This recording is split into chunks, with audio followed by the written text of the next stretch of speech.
This is Talking Drupal, a weekly chat about web design and development from a group of guys with one thing in common. We love Drupal.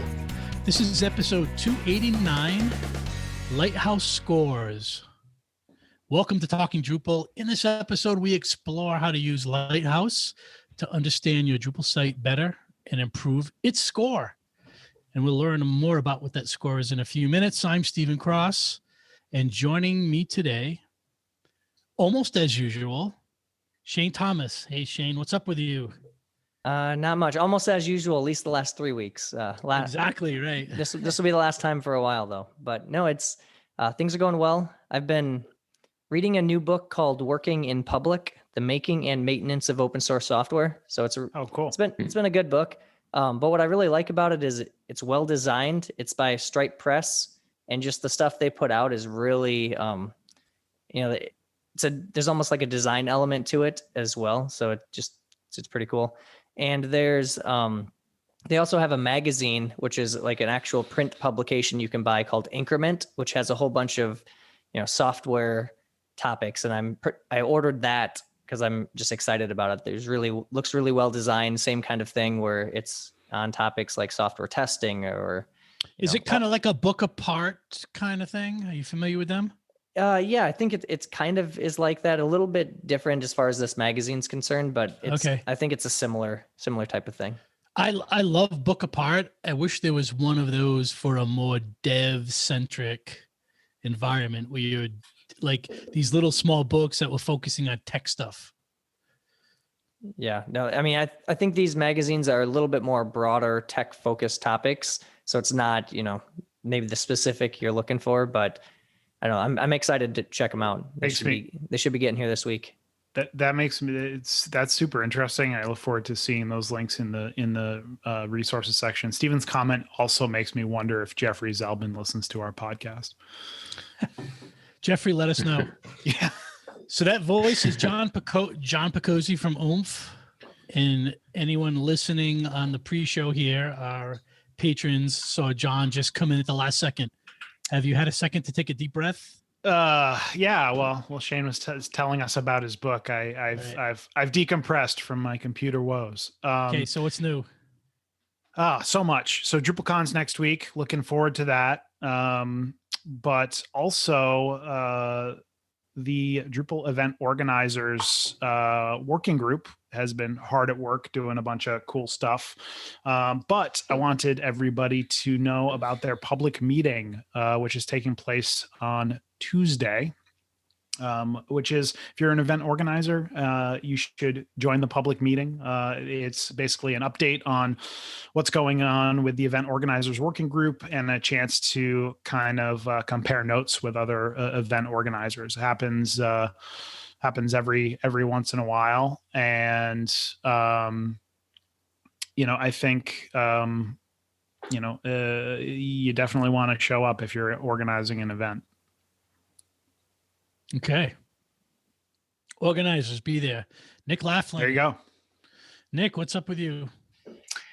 Not too much. This week I've got a kind of two-part update, both related to the same thing. A lot of my clients are starting to look into utilizing CSP headers, content security policy headers, more fully to increase the security of their website. And I just got two quick PSAs. One, use the CSP module. It is fantastic. It will, for example, it auto loads any libraries that your site has, external libraries, as exceptions for the CSP header. So like, for example, if you're using Lingotech and the CSP module, it'll auto add the Lingotech library as an exception. So it'll work. The second thing is kind of a gotcha.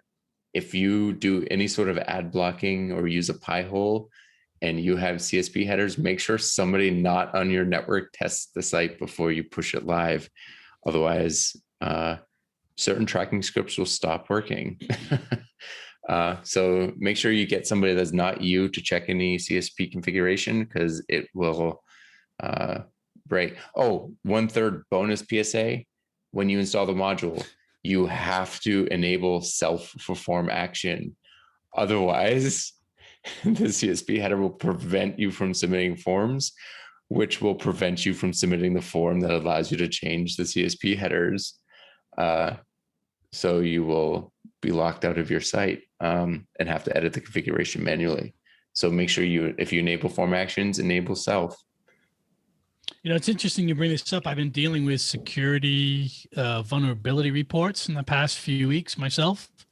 And maybe it's time for a show about that kind of stuff, some tips and tricks. Could be. So we should get that on the agenda soon. For me, hey, I had my vaccine this week. I mean, finally, Rhode Island, where I'm living, I fell into the 50 plus group and was able to schedule something the first day of eligibility. So I'm vaccinated. So I feel like 2 weeks from now, I'm going to be going out there and just fraternizing with people I don't know and going to restaurants. It's going to be a wild time for me. Yeah, I'm still a couple weeks away from being eligible myself, but I've been thinking about that. Life has changed, right? Once I'm vaccinated, I'm not going to be holed up in my house anymore, but that doesn't mean psychologically I have to prepare to go out the door again. It's interesting. It's interesting because for me, even after vaccination, there will still be there'll still be a great deal of caution because from what I understand, you can still get coronavirus and pass coronavirus even if you're vaccinated. It just means it's not going to be as bad. So having unvaccinated children, I'm still going to be pretty cautious, I think. Yeah, you've got a different situation. But the good news is I think they came out for Pfizer and Moderna. You don't actually carry the virus. It was just unknown. And most likely for the other ones either. I mean, most vaccines work that way, but you're right. Not every vaccine has been fully tested that way. But I believe Pfizer and Moderna, they've come out recently and said that you don't carry the virus once you're vaccinated. But they're not 100%. So you still need to be, if you're living with vulnerable people or have children then who aren't vaccinated, then yeah, you need to take precautions even once you're vaccinated. Sorry, everyone's responsible for themselves. So I didn't mean to yuck Steven's yum. Steven, you go out there and you get crazy and you lick doorknobs, and congregate with people you don't know. Listen, I live with someone who's been a germaphobe and very cautious my whole life, so I'm not sure my wild time is probably not the typical wild time for me. I might go to the grocery store and hang out in the produce aisle for an hour. That could be. It's funny. I just picture Steven big day out is going down to the corner ice cream stand and getting a cone of ice cream. Exactly. Actually, I'm looking forward to Food Truck Friday in Providence, which we regularly attend. It's starting this week, which I won't be ready for, but I think I'll be there in a week or two after that. So not to go down the rabbit hole there, but before last summer, we went to a food truck event and it was well planned out and well spaced out. So it felt pretty safe. So I did not go last year at all. Yeah, we went to one, maybe two. I'm looking forward to getting back to that. Hey, last thing I wanted to mention really quickly is with my Raspberry Pi work I've been doing over the last few months, I've gotten into Python a little bit, and it's really an interesting language. Not sure if you guys have ever used it. What's super cool about it is I can use Python in a CMS to build a website like things that we do, and I can also use the same language to interact with a component on a microcontroller, which is pretty awesome. It goes from one side of the scale to the others, and you use the same knowledge in terms of language. And it's really interesting. You could do that with C++ and C. That's probably the only other language that will do this that I'm aware of right now. It's pretty cool. So reading some Python stuff, playing with it, it's a lot of fun.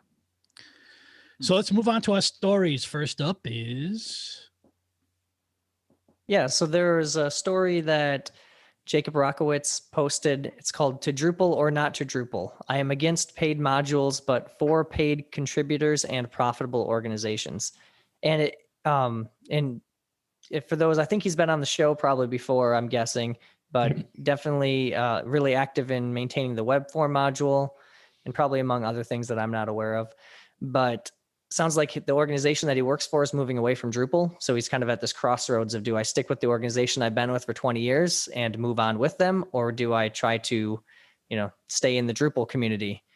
And it's a little bit, he has some hot takes in here. I don't know if I agree with all of them, but it brings up the argument. I mean, one thing is just paid modules. That's probably something maybe you've discussed on the show before. It's never worked in the Drupal community. I don't think it ever would.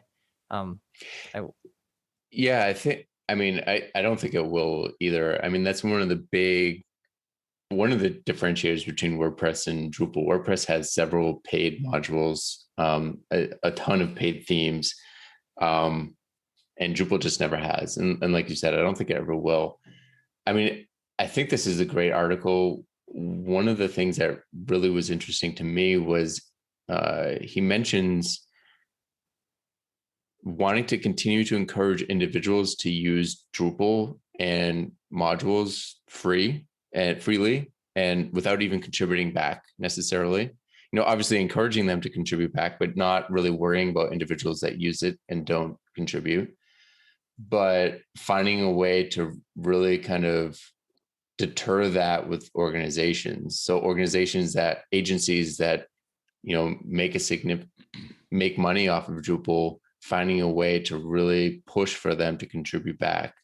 And it's not something I've ever really thought of, but it's definitely an interesting take on contribution because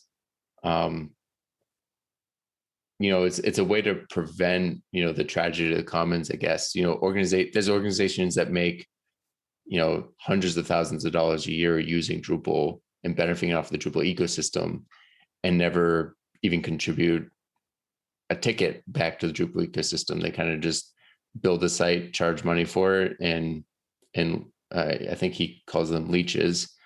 I don't know if I would use that term, but like I said, I think it's very interesting finding a way to encourage individuals like, hey, use it freely, use as much as you want. Here's how you can contribute. Let's make it easy for you to contribute if you want to. But organizations find a way to say, look, if you're making a significant, if you're making money off this, find a way to contribute back to the community in a way that's helpful. Yeah. So the beginning of this week with DrupalCon, there are a bunch of summits. Most of them are happening after DrupalCon, but the community summit was actually at the beginning of this week. And I was able to take part in a very small part of the community summit. Had too much on my calendar that day. But one of the roundtable discussions was the title was Makers and Takers, which is, I think, exactly what you're talking about here, Nick. And unfortunately, I couldn't take part in that conversation, but I imagine it was kind of talking more about that. And I think I agree with I agree with Jacob to an extent. I think that, if you're making a large sum of money off of Drupal, that you should do the right thing and contribute back. But I also think in any open source community, there are going to be people that show up, take what they want and don't contribute back. And that's just, unfortunately, the cost of doing business. I don't think I don't think it makes sense to try to, to try to tax or force companies to support the community if they don't want to. What I do think we can do is make it more appealing. If we can't appeal to their ability to do the right thing, let's make it more beneficial for them to contribute back and say, hey, like, if you contribute, here are all the benefits your company can see. I agree on the premise. I just, I don't know how possible it is. Hey, I haven't read the article yet, but I'm not sure shaming is the way to go in the open source community, if that's what I'm hearing. So let's move on to the next thing. Hey, did you guys know Drupal Fest is going on? I did. No. I didn't know that until like the last 48 hours. And then you got into it and you found out all about it, right? Yeah, so Drupal Fest is like a celebration of Drupal being around for 20 years. Drupal Fest is happening in April. We'll put the link in the show notes, but you can see what Drupal Fest is about. And it's really celebrating the 20 years, and there's some events around this. It looks like, and there's an events page for it, but it looks like a lot of the events on the event page are just things that are already happening in April. It doesn't have anything to do with Drupal Fest, but the idea is let's kind of circle around Drupal and celebrate it for its 20th anniversary. So I wasn't aware of it. I'm not sure how I wasn't, but I found it this past week. So, check out Drupal Fest. One of the things that actually I learned about this was finding Hussein's blog. Hussein, I don't know Hussein's last name. Does anyone know his last name? I just know him. I know him as Hussein, but his blog, he basically said for Drupal Fest, I will blog every day in April and put a blog post out about Drupal. And it's really great content. So the link is in the show notes for that. And he's put a blog post out every day about Drupal. And he's trying to do that for Drupal Fest. So it would be through the end of the month. So check out his blog. Lots of interesting insight in there from him, as it always is from him. He's a listener. It's great. I remember one of the first Drupal cons. He came up to me. He's like, "I listen to your podcast." And I'm like, "That's awesome." I always love meeting lists. Well, back in the day when you could meet listeners, I always enjoy meeting listeners. And he's he's a super interesting guy to talk to. So I'm glad to see we're promoting his blog. Yeah, so check it out. And let's move on to today's primary topic, which we're talking about Lighthouse. All right, so let's take a deep breath here. Lighthouse. What the heck is Lighthouse? Well, living in Rhode Island, we have a lot of lighthouses. That's true. Good point. But that's not what we're talking about. I did go on a lighthouse tour during coronavirus. I don't know if I mentioned that in the show. You can, in Rhode Island, you can print out a map that takes you on a lighthouse tour. And it's like an 8 or 9 hour drive in your car, where you go to all the lighthouses in Rhode Island. And I did that on one Saturday. Did you go to every single lighthouse or did you skip any? No, I went to everyone on the tour. Some of them you drove to the end of a street and there was a lighthouse that you actually couldn't see because it was way out in the water, but we did do the whole tour. So what was the best? Did you go to Castle Hill Light? Yeah, of course. Yeah. Okay. Went around the whole state. Yeah. There you go. There's about 8 hours in the car. That seems long for Rhode Island. I mean, I'm struggling to figure out where you can't get in Rhode Island in 8 hours in the car. So we have a bay in the middle of the state. And if you want to get down to this point and go up and around, it takes you about an hour and a half. So, So I lived in Rhode Island for a while. But I live in South Dakota, which is where I was born. And you can get from anywhere in Rhode Island in less than an hour. It takes 20 minutes is usually what it is. Yeah. It takes you 7+ hours to get across the state of South Dakota. So South Dakota is much bigger than Rhode Island, but I bet you the South Dakota lighthouse tour would be very short. Yeah, it's true. It would be 0 minutes because we don't have any. Not that I'm aware of, at least. So getting back to our primary topic. Yeah, so Lighthouse is an open source automated tool for helping improve the quality of your web pages. So it's a testing tool, right? Yeah, exactly. It's really about when you're looking at your website, whether it's when you're first starting building it or after, it's trying to measure how performant is it. Are you set up well for SEO? And it gives you actionable tips that you can actually use to try to improve that score. It gives you a score, so to speak. And the idea being you want to increase your score because it's better performant, it's better for your users, and it just overall provides a better experience. So I'm going to break in here for a second. There is I'll put it in the show notes. There's a lighthouse locator, and you are right. There are no lighthouses in South Dakota, but there are lighthouses in North Dakota. I'm surprised by that. That's news to me. I was looking at the same map, by the way. So I guess one of the first questions that jumps to mind with Lighthouse or any testing infrastructures, how do you test a site? So I have a site and I want to see what the Lighthouse score is. Yep. How do I do that? Yep. So there's a couple different ways you can do it. If you use a Chrome, just open up your dev tools and there's should be a Lighthouse tab in there or reports tab. You can actually run a Lighthouse audit. I would recommend if you do that though, do it in incognito because sometimes you have cookies or cached values that'll affect the score because it is actually using your network to test that website. So I always would recommend if you're going to run the score, run it a couple times and run it in incognito mode so you can actually get a more accurate and more consistent score. You can do it. There's ways to do it from the command line too. I've never done it through the command line, but apparently it's possible. Just install a command line tool. There's a node module.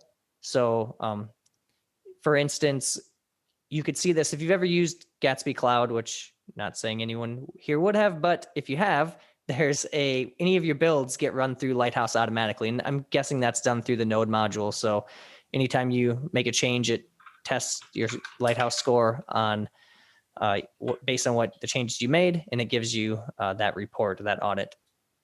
And then you can do it from the web too. There's Google Page Speed Insights. So this is the easiest way. If you don't use Chrome, just Google Page Speed Insights or search for that, and then drop in your URL, and it runs the audit from their servers. So there's a bunch of different ways you can get it.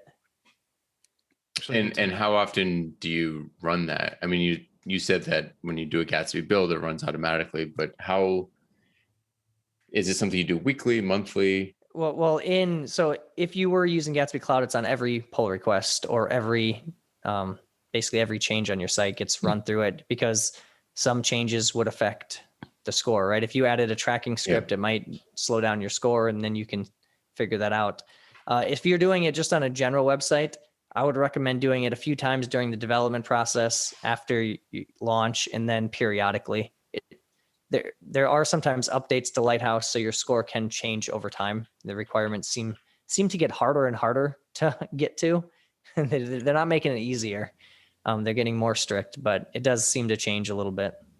I wonder if you would build this into like a Travis build process for information coming back to you. Yeah, you could. Or even have the build fail if the score drops below a certain point. Yeah, right? that's scary. Right? That would be scary. That would be very scary. Like, hey, algorithm change. Hey, your score dropped 10 points. You can't check in the code. Didn't Matt say that Tugboat integrates with Lighthouse as well? I think so. You can integrate it with CI there. I think that's one of the. It's one of the perks of the higher tiers, I think. This show is actually very timely because I just ran Lighthouse in Chrome because I didn't actually realize there was a web UI for it the other day, and got a whole bunch of information on the project that I was reviewing and the scores that scores were good, which was nice. But Shane, can you talk a little bit about specifically what information you get, and then what can you do with that information once you have it? Yeah, so it gives you, I guess, a bunch of different categories. So I would say 5 different categories are the pieces of information you get back. Performance is the first one, and it's a score out of 100. 100 is possible, by the way. I've seen it. If it's in Chrome, it gives you like confetti and stuff. So if you've ever find a site that's 100, it's kind of like finding a unicorn, though. It's very rare.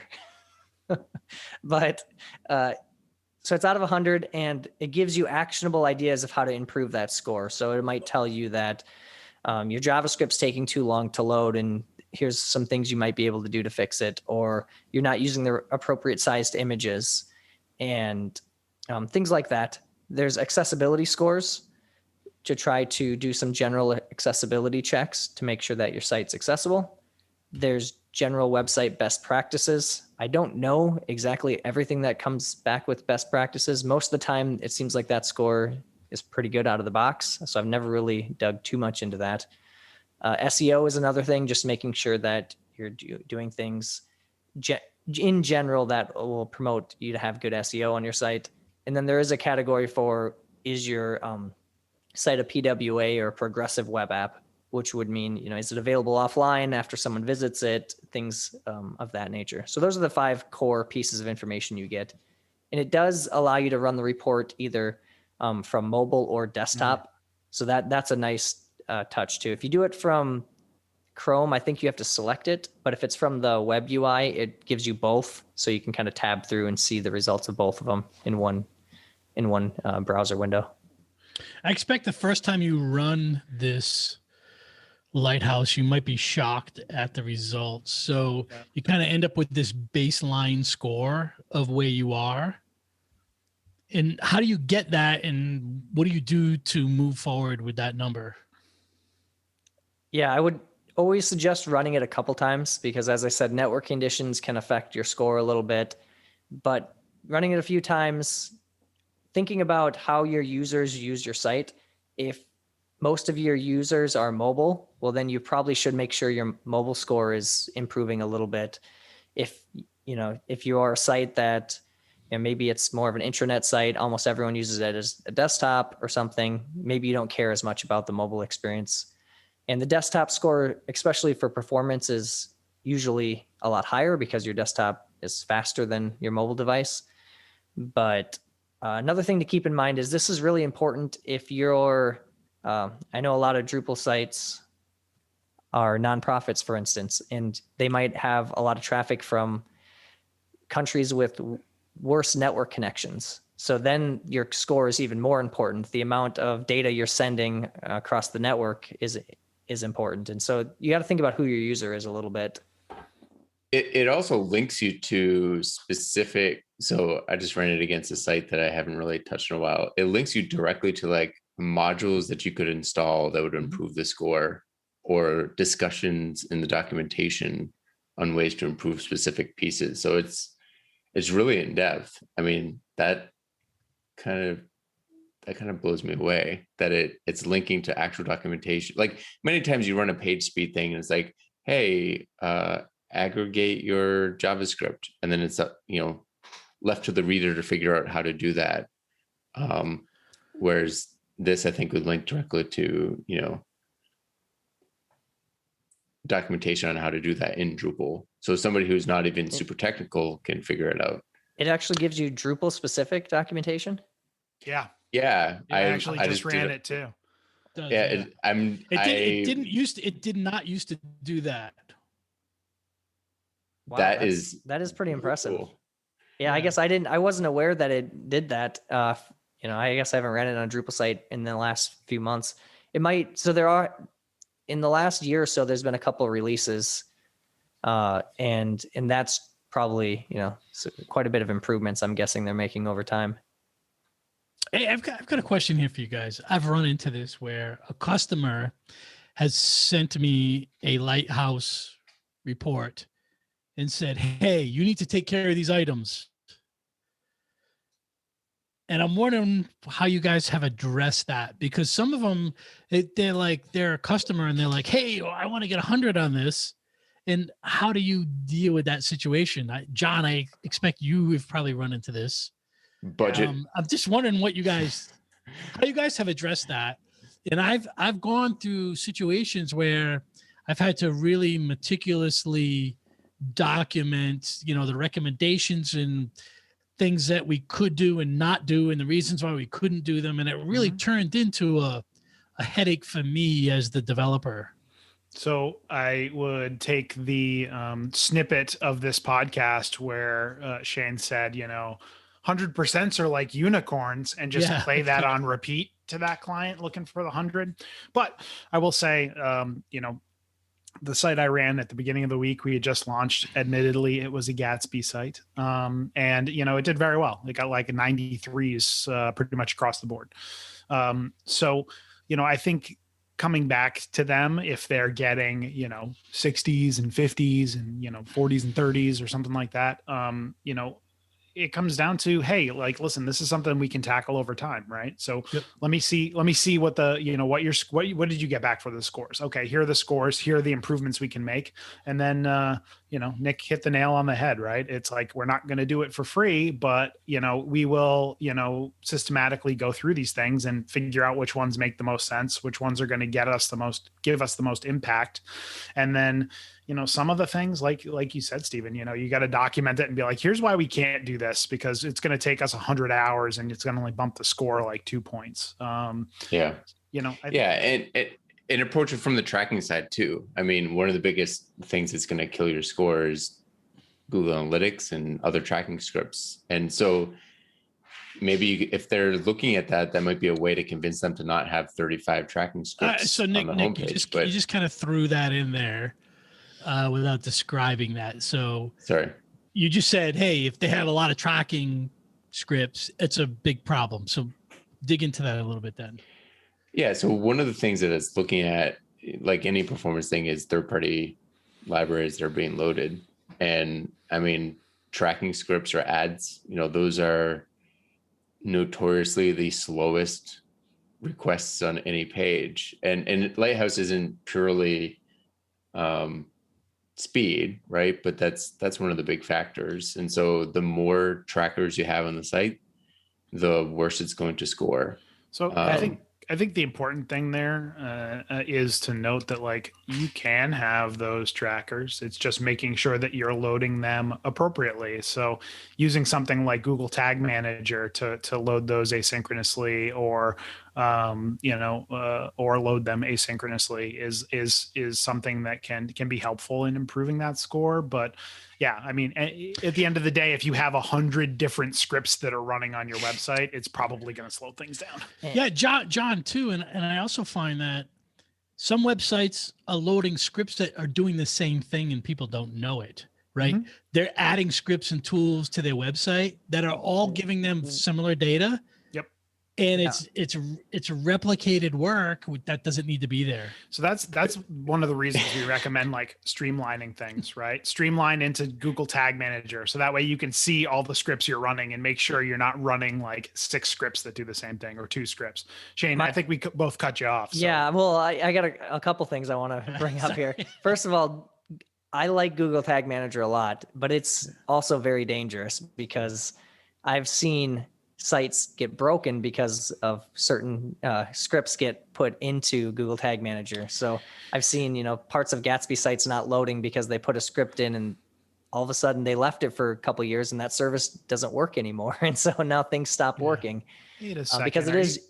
Are you saying that giving marketers the ability to add scripts to their site directly could be dangerous? Yes. With great power comes great responsibility, I guess you could say. Well, one quick thing, though, I will add to Nick's point is, I didn't do this, but one of our customer success team members was looking at a slow Gatsby site, and I think the score was maybe in the 70s, something like that. And they wanted to know why is that not in the 90s? Gatsby's supposed to be fast. And so, as an example, they just removed all of their marketing scripts and it immediately jumped up to 20 points to 90. And all they did was just pull out all the marketing scripts. Yeah. So, and there were a lot on the site, right? And so I think the important thing is marketing is important, and those tracking scripts do provide a lot of value, but make sure that you know the trade-offs and you're willing to accept those trade-offs and decide, and maybe you don't need as many as you thought you did. So we're talking about the trade-offs and we're talking about the score, but what does having a good score mean? Like, what is the trade-off? If I have a good score, what does that mean to me as a website owner? I would say the biggest things is good user experience. There's a lot of, and I don't have the exact data in front of me, a lot of data that would say increase the speed of your website, increase your conversions, So if you're a marketer, you probably care about conversions. So that's why you have all those tracking scripts on there. So if you care about conversions, then you need to care about performance. And a conversion could be sign up for an email newsletter or buy a product, whatever a conversion is to you, or maybe it's educate a user, about your nonprofit you're raising money for, whatever that is. Having a faster website is going to increase the percentage of people that convert, because they're not going to sit around waiting for especially if they're on a mobile device and it's loading slow, an extra second or two, they get frustrated and they just click the back button. They go to the next link in their news feed or whatever. So this is all about performance. Yeah, I would say Lighthouse is a lot about performance. Yeah, mainly because the other scores are very actionable and easy to a lot easier to get high scores in. Yeah. So there are good recommendations, and if you don't score highly on accessibility and best practices and SEO, you should fix that. But it's much easier to attain. I think it's pretty straightforward. You follow the steps, you get a good score in those areas. Performance is the one that is much more difficult to attain a good score in.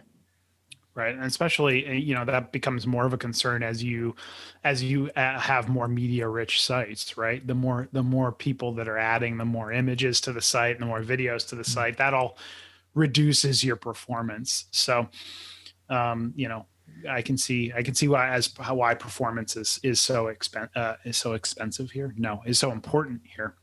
I mean, I guess it could be expensive too.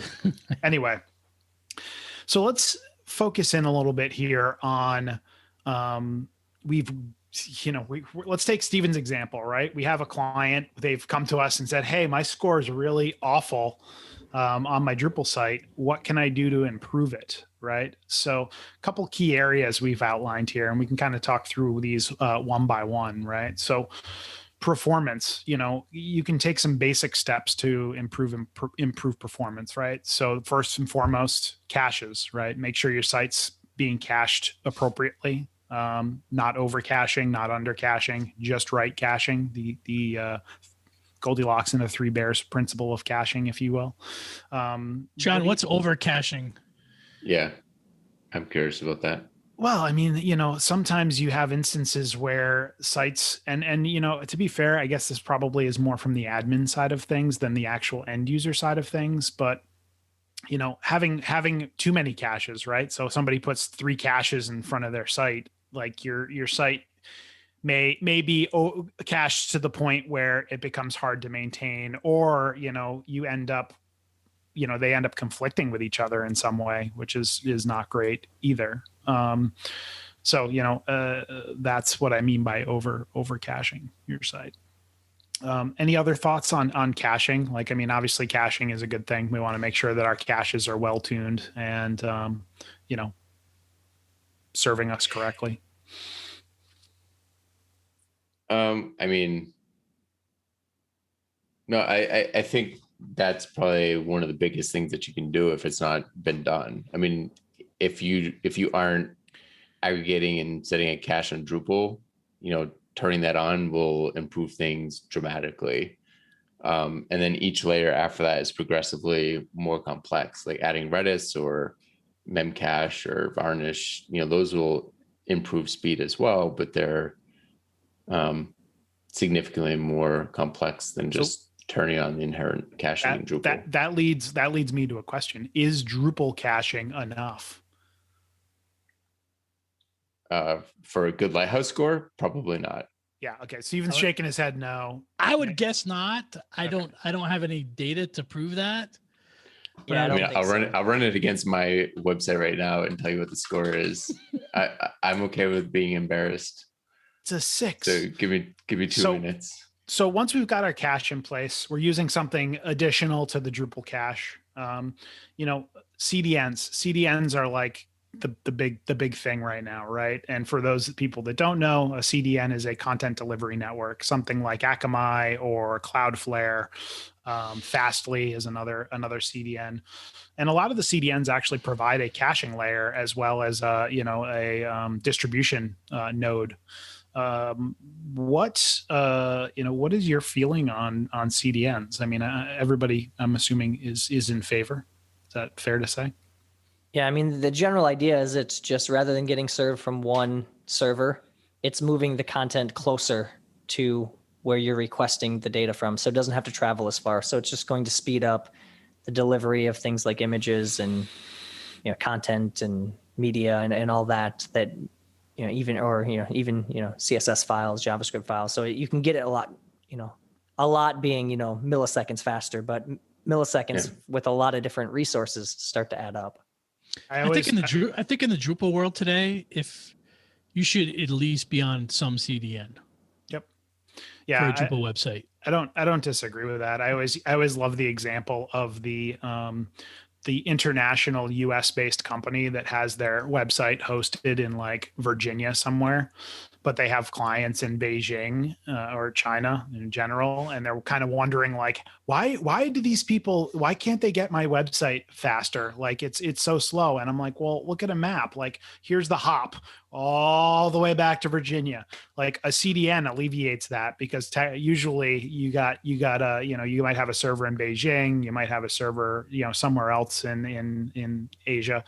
And like, hey, look, that's a much shorter hop, right? So CDNs are good.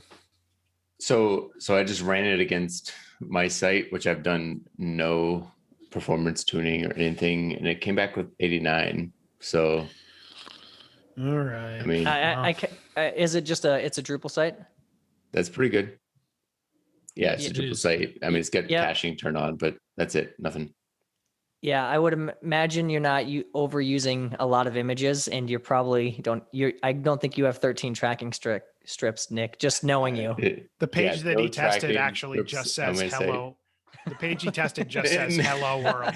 The one recommendation is I don't have height and width set on 3 images, one of which is the Talking Drupal website logo.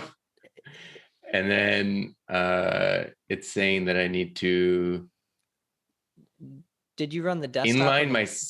This is mobile. Inline my CSS. I'm not using the advanced CSS JS aggregation module, and it's recommending that. This is a Drupal 7 site. So by the way, you actually just brought that up, and this came up in a chat that that I had with a coworker yesterday. So aggregating your CSS and JavaScript files, right? So obviously Drupal does that by default, but has anybody used or can they recommend the advanced aggregation module for Drupal? For Drupal 7 or Drupal 8? For Drupal 7, I used it pretty extensively. For Drupal 8, I don't think I have.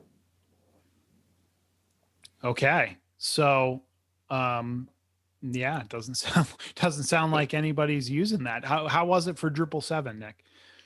For high performance sites, it was almost essential. Okay. If you get a lot of traffic with non-anonymous users, it was essential. Like Nick, is that because it was not an option in core? But I think it is, isn't it? It is an option in core. It just it did a better job aggregating. Okay. And I think Drupal 8 got better, which is why less people use it. Okay. But I still think, I mean, it's still relatively used on some Drupal 8 sites. I haven't used it on Drupal 8 either. I haven't had the need to. Yeah, I think one of the other things too it allowed you to do, I think it's the one that really allowed you to say, hey, this script needs to go in the footer, this one needs to go in the header. Whereas with Drupal, with libraries, you can define that. If you have something that can go in the footer, you can just tell it to go in the footer. If you need to put it in the header, you can tell it to put it in the header. Which leads me to my next point, deferring CSS and JS. It's like you're reading the same show notes, Nick. Defer JS and CSS load in the footer rather than the header. So I don't know that I've really looked at this and done this in a drastic way before. Can you guys give some examples as to like what JS or CSS could be loaded in the footer as opposed to in the header? A lot of your JS should be able to be loaded in the footer. Some of your CS styling, you might need to kind of preload some of it. The biggest reason for that is then all the HTML content gets served first before the scripts start loading, right? So it's kind of deferring the loading of that, so you don't have, a blank screen while things are starting to load, because the content is served much more quickly. So I mean, so basically, we're saying like, hey, think about how your page loads, right? And there have been a number of Drupal talks about this. I think I saw one at DrupalCon a year or two ago. Thinking about how your page loads and what people are going to see first and what's most important for people to see as soon as they come to your site versus what can kind of be, loaded in the background, if you will, air quotes. So the next two bullets here talk about images, right? First one being responsive images, and then the second one being lazy loading of images.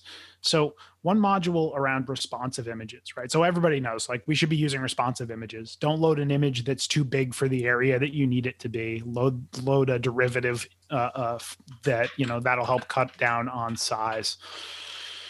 So the Drupal WebP module, does anybody want to tell me what that does? Because I have no idea. I mean, I can talk. I've never used it, but I know. So WebP is an image format. It's not supported by every browser, but it's a much more compressed format. It loads much more quickly, so just smaller file sizes.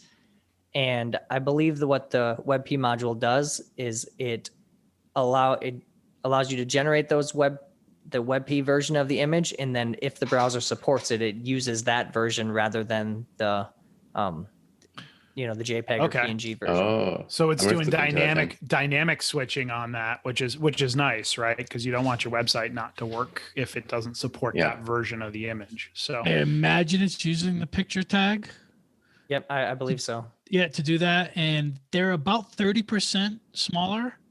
Huh. So it's worth implementing for images on those certain browsers, and it's pretty well supported now, actually.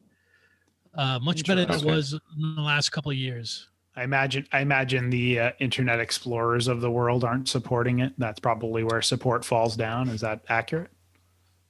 I mean, probably Internet Explorer 11, but it's not really supported anymore. I think it's a Facebook initiative. Wow. Does anyone know about that? This is just, I'm talking off the top of my head here, and I apologize, but I think it was a Facebook initiative. Got it. To generate those images. So that's interesting. And I could be completely wrong, and I apologize if I'm not, but I seem to remember that too. Yeah. Again, not based on any fact, but I seem to remember having a conversation about WebP with somebody. But if you're looking at a heavy image page, right, decreasing something by 30% is significant. Even if it's not a heavy image page, right? Right. That could be a significant amount of total page load. Yep. Or just think of a big hero image at the top of the page. One big image, you decrease that by 20-30%. That's then you kind of, and that kind of goes to the next is kind of the lazy loading the images that are below the fold, right? Anything that isn't immediately something the user needs to see, and it's an image that's they'd have to scroll to get to anyways. Why not defer that until they actually start to scroll, and then you can load it in the background. Yeah. And it's easier to do that than you might think. I think there's an attribute you can put on the image tag, something lazy, and Chrome will just automatically pick that up and lazy load that image if it's not visible to the viewport automatically. And I think Drupal 9, I remember reading something, I'll have to look this up and add it to the notes, but I think Drupal 9 actually does that automatically now. It was one of the things that came out. I think it might be 9.1 maybe does it 9.1. But I'm not exactly sure on that, but yeah, I think Drupal 9 will do it for you. So just to give listeners, I'm pretty sure everybody out there knows what lazy loading is, but if you don't, it's the aspect of not loading the image on the page until it is within the view area or needed by the user, which, as we just talked about, can improve your Lighthouse score. So the next item here is actually interesting, and I didn't actually know that this was a thing that would affect your Lighthouse score, but it says changing the default expiration in your .htaccess to something more than 2 weeks can increase your Lighthouse score. Can somebody explain that to me? I'm fascinated by it too. I can't wait to hear the explanation. I wish I had a good explanation. I don't know why that really increases your Lighthouse score, but the idea is you can cache things for longer. So it's changing the cache expiration on that particular file helps you. So I think in your htaccess it's almost like a cache policy. You set your policy for how long you're going to cache assets for, and if you cache it for longer, it seems to have a slight increase in your Lighthouse scores. I don't know exactly why that is, but interesting. It seems to, I guess, Lighthouse seems to think that helps. So like most things with Google and the magical algorithm that ranks us all, right? We just kind of find these things on the internet, try them out, and see if it helps, see if it hurts before pushing that out to production. So changing your caching lifetime can definitely help you out there. The last one here is probably, well, I won't say it's the best one, but it makes the most sense, right? Use common sense. A site with no CSS and no images will score great, as Nick tested. His Hello World site, tests really well. But if you're got a ton of images, got a ton of scripts, you're probably not going to get a great Lighthouse score. So use common sense. Think about how users need to view things, right? Think about what scripts really need to be loaded on that page. And, all of those things factor in. So, Yep.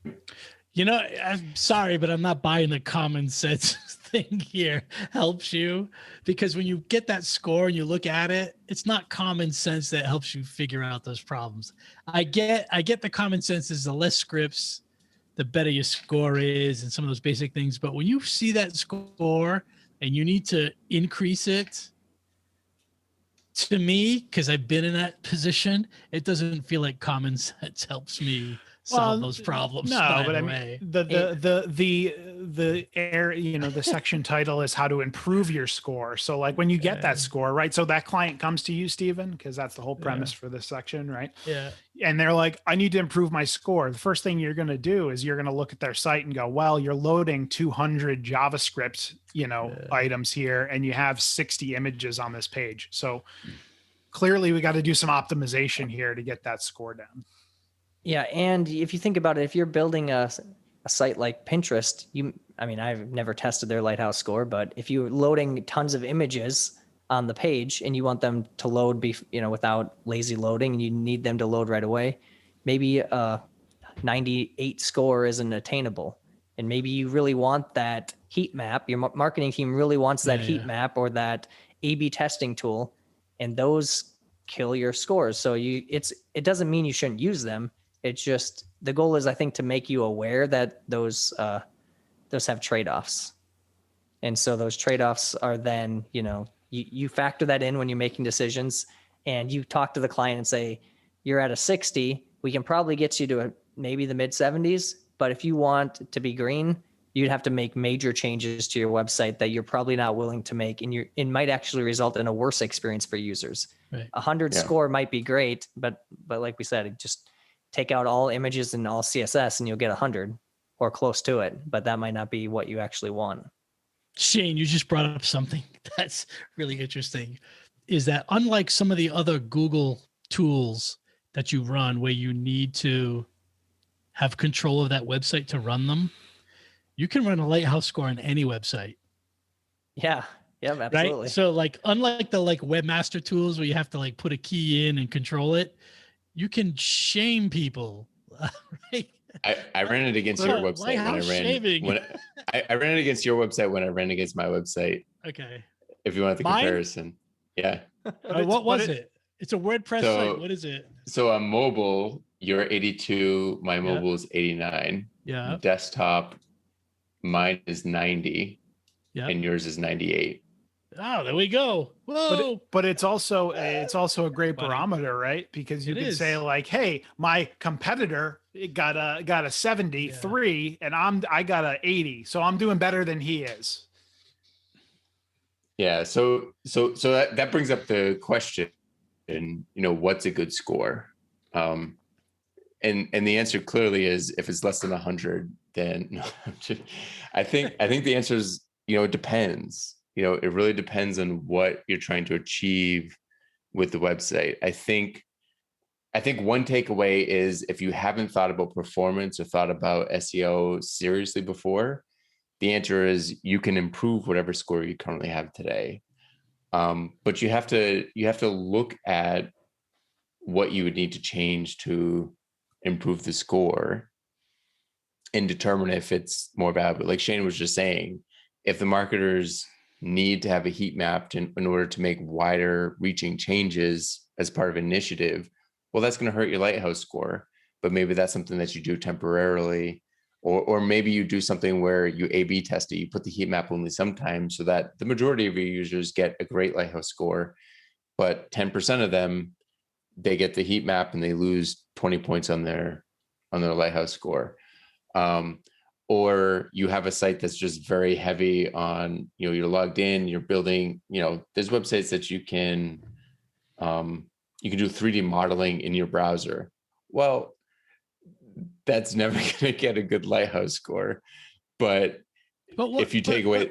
But the question was, what is a good score? Like, yeah, what is the range? If someone puts their URL in, where should they be alarmed? That's like a basic question. I mean, to me, for mobile, I'm speaking mobile specific because mobile is always lower typically than desktop. If you're on a big complex site that has, a marketing team, content editors, if you're in the 70s, you're probably doing okay. I'm not saying you're doing great. I'm not saying it can't be improved. You're getting a C. But you probably shouldn't be, lighting the world on fire saying that this has to be improved today.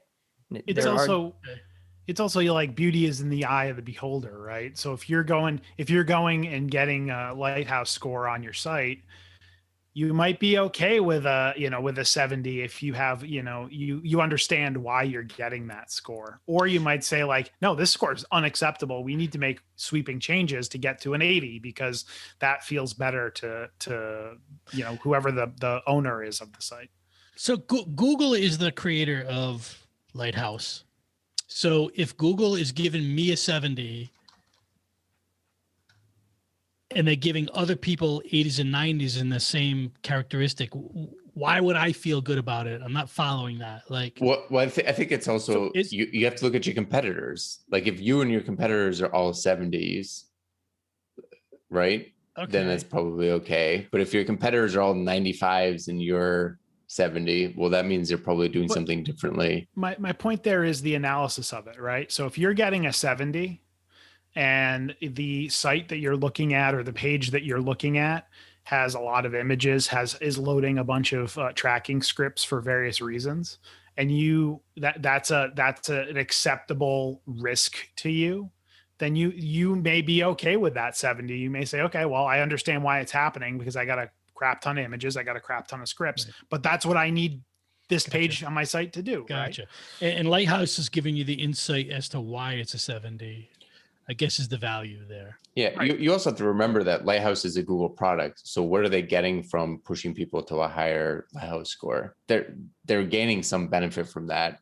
Yeah. And you have to compare the value of what their benefit is versus, like what John said, what that site is trying to do. One thing just I will mention, I don't know how much this affects it, but Google does factor in performance in your search rankings too, from what I've heard. That's what I'm thinking about. So having a higher score on your site should, from what I've heard and read, I haven't done a ton of testing on this, but should improve or give you the opportunity to improve how you rank for different, search terms, which is important, especially for marketers. All right, we have a few listener questions regarding Lighthouse. See if we can help anyone out here. It says, first one is from Martin. In my experience, the most difficult suggestion to me is about moving CSS and JavaScript to the footer. Do we have any suggestions there for a Drupal website? So, I mean, I think one that comes to mind for me is, again, not to harp on Tag Manager, but you can load Tag Manager, in the footer and compact a lot of your scripts that way. I think Shane touched on the fact that some of your scripts don't need to be loaded right away, right? So you can do some of those things in the footer as well. I think we did talk about a little bit how you got to kind of think about how your page is going to load and what scripts and CSS you can move to the footer. And that might not be right for everybody. So yeah, the modules or templating. Yeah, I was going to say the other main way to do it is if you create a library in your theme, by default, it's going to put it in the footer. You have to actually specify that you want to put it in the header at this point. So if you have a script that you need to add, you can just create it as a library and then attach that library to your template, and Drupal will put it in the footer for you. Yeah. And I think to your point, Stephen, like, yeah, it's definitely something that you want to do and think about in your theme. Or, again, using something like Tag Manager to handle that. But I would just be careful of any modules that you add, because they may add, complexities that don't necessarily need to be there. And you also want to thank Juan for his question. He's setting us up here clearly, and thanks, Juan. But how do you get a 100 with tracking and ads turned on? Good luck. We're just going to let you re-listen to this episode. I think we probably touched on that. Thanks for listening. The way you do it is you disable them, run the test, get the 100, then you re-enable them. You show the client we got 100. You detect that somebody is running a Lighthouse test and turn them off. Disable them.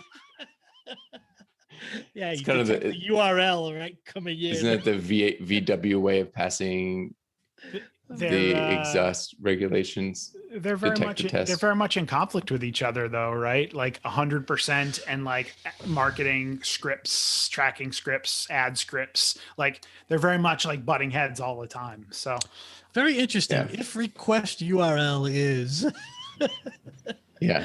Oh, that's funny. All right. Hey, did you know that you can promote your Drupal camp on Talking Drupal? No, I didn't. Tell me more. Okay. You can learn more at going to talkingdrupal.com/camp promo. You as a camp organizer can submit us an audio recording promoting your camp, and we'd be happy to include it in any of our episodes. If you have questions or feedback, reach out to us on Twitter at Talking Drupal. You can also talk to us in the Talking Drupal channel on Drupal Slack, or you can email us at show@talkingdrupal.com.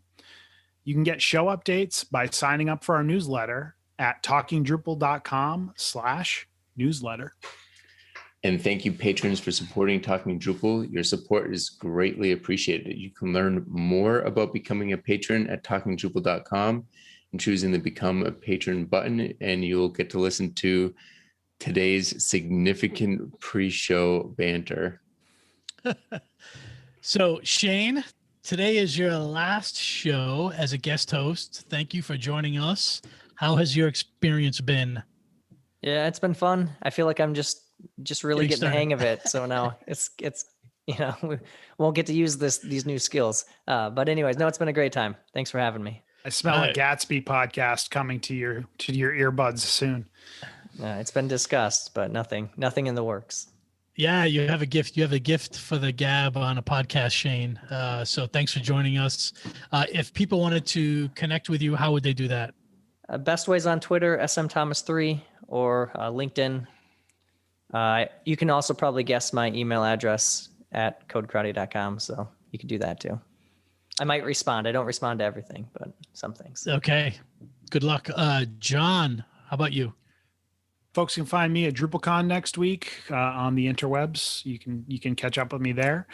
You can find me on all the major social networks and Drupal.org at John Picozzi, and you can find out about Oomph at oomphinc.com. And Nick. You can find me pretty much everywhere at Nixvan, NICXVAN. And how about you, Stephen? Hey, I'm Stephen Cross. You can find me at stephencross.com. And just to let you know, our next guest host will be Mike Miles. He's joining us next week for the next 4 weeks. We're looking forward to having him involved. And as always, if you've enjoyed listening, we've enjoyed talking.